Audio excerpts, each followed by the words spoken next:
Mga kahuan, panoorin ang video na ito upang alamin ang pinaka-latest na balita tungkol sa lagay ng panahon at bagyo. Update today.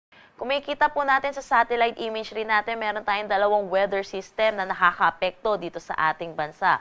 Una na dito ang shear line, ito yung salubungan ng mainit at malamig na hangin. Ito ay currently nakakaapekto dito sa eastern section ng Southern Luzon at Visayas. Samantala, yung northeast monsoon naman natin ay umiiral din dito sa may northern at central Luzon.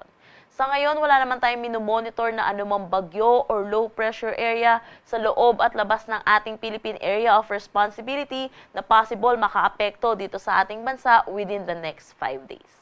Kanina meron din tayong nilabas na weather advisory, dulot po ito ng shear line. Inaasahan po natin makakaranas ng heavy to intense or 100 to 200 millimeters of rain dito sa may Catanduanes, Albay, Sorsogon at Samar. Moderate to heavy naman, 50 to 100 millimeters of rain dito sa may Camarines Norte, Camarines Sur, Romblon, Aklan, Biliran, Samar at Eastern Samar.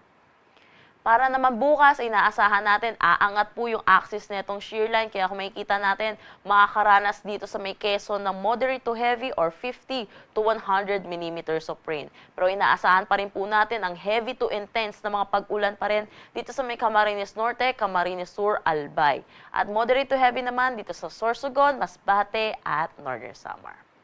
Para naman sa Sunday, inaasahan natin bahagyang hihina yung magiging dala na itong pag-ulan ng shear line at inaasahan natin ang moderate to heavy na pag-ulan dito sa Quezon, Camarines Norte, Camarines Sur, Catanduanes, Albay at Sorsogon.